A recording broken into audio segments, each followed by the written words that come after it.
Hello dear students, let us start Standard 9th ICSE syllabus Chapter 4 Atomic Structure Part 2. In the previous video, we had discussed about atom, discovery of electron, discovery of protons, properties of cathode rays and anode rays, and plum pudding model. In this video, our objective is to learn the following topics: discovery of atomic nucleus, postulates of Rutherford's atomic model, drawbacks of Rutherford atomic model, postulates of Bohr's atomic model, discovery of neutrons, and atomic number and mass number. So let us start today's session.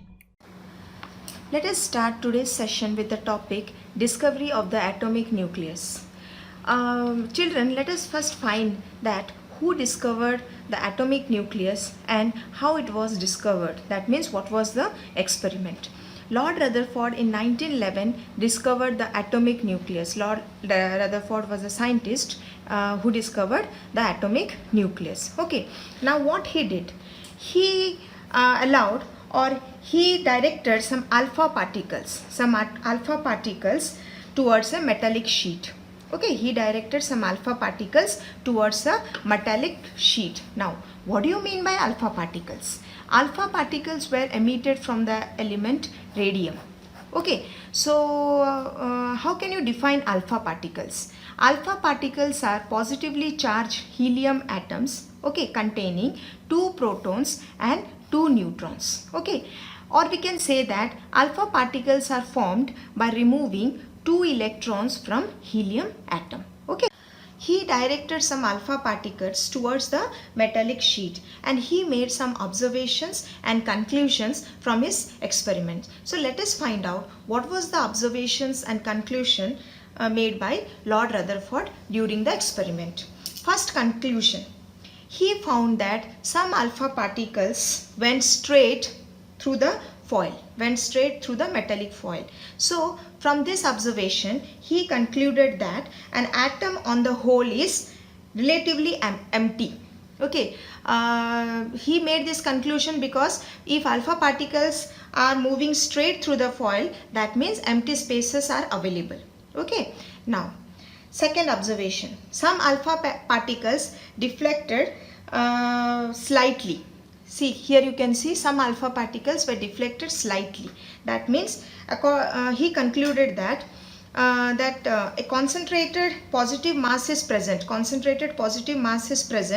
And if the alpha particles are approaching near the positive mass, then they are deflecting little. Okay, or we can say that they are very little, they are getting deflected. Okay, now what was the third observation he made? He also found that some alpha particles were deflected by large angle. Here you can see some alpha particles were deflected by large angles or bounced back with an angle of 360 degree of deflection. Bounced back. Here you can see clearly. Okay. So what was his observation? What was his conclusion? He concluded that if the alpha particles passes very close to the concentrated positive mass, if the alpha particles are moving very close to the concentrated positive mass, then what happens, children? They get deflected by large angle or they bounced back. Okay, so now let us summarize the postulates made by Lord Rutherford. Also we will discuss what was the drawback in this experiment. So the postulates of Rutherford's atomic model are: atom contains a large empty space due to which most of the alpha particles pass through the metal foil without deviating from their path, as we have discussed in the experiment. There is a positively charged mass at the center of the atom called nucleus, in which the entire mass of the atom is concentrated, and hence the alpha particles approaching the nucleus gets deflected. According to him, the size of the nucleus was very small. Okay, the electron revolve around the nucleus at large distance from it. He also concluded that an atom as a whole is electrically neutral. That means it contains equal number of protons and electrons. Okay, the number of electron is exactly equal to the number of protons. The electron revolve around the nucleus in orbits, and the force of attraction between the electrons and protons were balanced by centrifugal force acquired by the revolving electrons. Now children, what do you mean by centrifugal force? Centrifugal force is a force arising from the body's inertia. That means when a body is revolving or moving in a circular path, centrifugal force is acting in that body and it is directed away from the center. Okay, it is directed away from the center. You know very well that children, centripetal force is acting towards the center. Okay. But there were some drawbacks in Rutherford's atomic model. Now let us discuss the drawbacks. According to this model, electron moving around the nucleus, when the electrons are moving around, then they are radiating some energy. Okay, they are radiating while revolving around the nucleus. So during this revolution, what happens? It gradually pulled towards the nucleus. Okay, it means the electrons are gradually pulled towards the nucleus, following a spiral path and end up colliding with it, which result in the total collapse of the atom. That means he could not explain correctly the stability of an atom, because according to him the atoms are unstable. Okay, so here you can see clearly the diagram that electrons are revolving following a spiral path, and while revolving they are radiating energy, and finally they collide with the nucleus and they end up. Now, before studying about Bohr's atomic model, let us know about modern atomic model, because Bohr's atomic model depends on or is completely based on modern atomic model. Children, an atom consists of three fundamental particles: electrons, protons and neutrons. And we know very well that protons and neutrons are present in the nucleus and electrons are revolving around the nucleus. Modern atomic model can be explained in two different parts. For example, first let us know about the nucleus. Nucleus contains protons and neutrons. Together they are known as nucleons. The symbol of proton is P. Okay, P plus, that means the charge is +1, and symbol of neutron is N0, that means it has no charge. N0, or we can say that N to the power 0, that means it has no charge. Nucleus is positively charged due to the presence of proton, and mass of an atom is due to its nucleus. We know very well that neutrons are also present, but the charge of neutron is 0. That's why the nucleus is positively charged. Okay. Protons and neutrons are held together by strong nuclear force.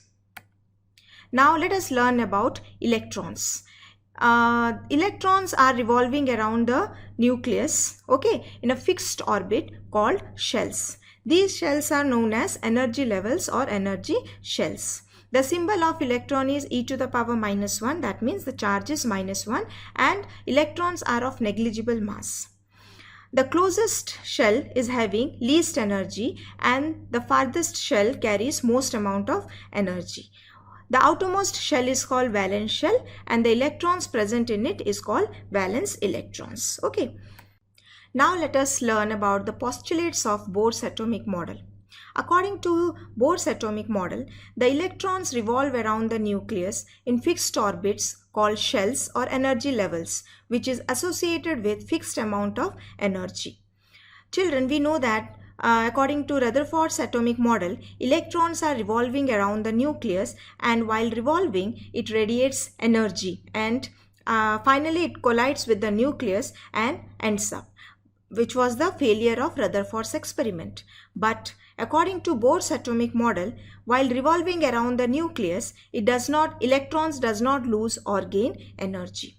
Now, according to Bohr's atomic model, when electrons revolving in a particular orbit, while revolving, on gaining a certain amount of energy, electron jumps to the next orbit. Next orbit means higher energy, and vice versa. So here you can see clearly in this diagram, K, L, M, N are the energy levels or shells. Okay, and K is the closest shell, okay, consisting of least energy, and N is the farthest shell consisting of more amount of energy. Okay. Discovery of neutrons. Children, we know very well that neutrons are present in the nucleus along with protons. In 1932, Irene Curie and Frederick Joliot performed an experiment to discover neutron. What they did is, they allowed the alpha particles which were emitted from the element radium. Okay, they allowed those alpha particles to bombard with the beryllium plate. After that bombardment, some unusual radiations were emitted. Those unusual radiations, when again bombarded or passed through paraffin wax, they found that protons of high energy were emitted or ejected. Now, the question was that what was the composition of this unusual radiation? That's why this experiment was little bit failure. So, in the same year, 1932, British scientist James Chadwick performed the same experiment but with better approach. Okay, now what he did is, the same experiment he performed, and according to him, the unusual radiations were composed of the particles, okay, with no charge, but they were having mass equal to the mass of that proton. Okay, that's why these particles were called as neutrons. Okay, these particles were called as neutrons. So in 1935, Chadwick won a Nobel Prize for this discovery. This discovery means discovery of neutrons. So now let us study the properties of neutrons. Okay, let us learn about the properties of neutrons. Neutrons are present in the nucleus, okay, along with protons. They are electrically neutral. Neutrons are electrically neutral. That means they carry no charge. Neutron has a definite mass which is slightly greater than the mass of a proton. So what is the mass of neutron, children? It is 1.676 into 10 to the power minus 24 gram. And charge of neutron, it is electrically neutral. That means it carry no electric charge. Okay, the charge is 0. Atomic number. Atomic number is denoted by the letter capital Z. Okay, capital Z. So what do you mean by atomic number? Atomic number is the number of protons or number of electrons. So atomic number is number of protons or number of electrons present in an atom. Present in an atom of an element. Okay, so atomic number, it can be written as Z. Z is equal to number of proton, that is P, or number of electron, that is small e.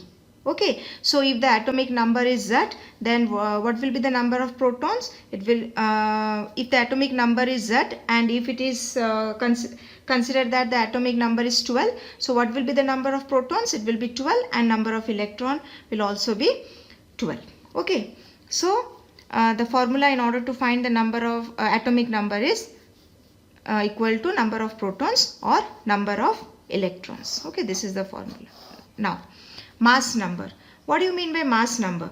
Mass number is denoted by the letter capital A. Okay, so mass number is equal to number of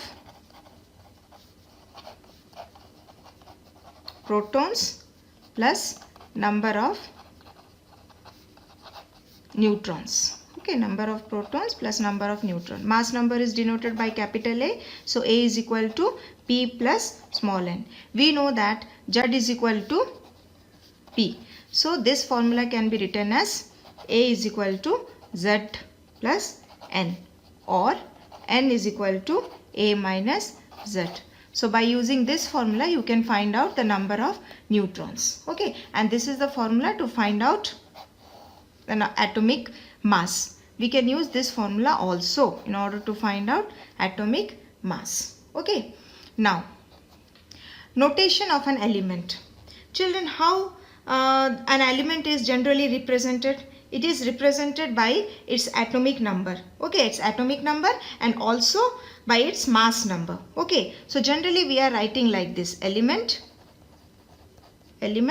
and mass number is written as the superscript. Mass number is written as superscript and atomic number is written as subscript. Atomic number. So we can write element, if it is represented as X, then mass number is denoted by the letter capital A and atomic number is denoted by the letter capital Z. For example, if let us consider an element carbon. Okay, so what is the mass number of carbon, children? Mass number of carbon is carbon. So atomic number of carbon is 6 and mass number of carbon is 12. So how can we represent that element carbon? It can be represented in this form, Ca, that is mass number, so 12 and atomic number 6. So like this we can represent an element. Okay.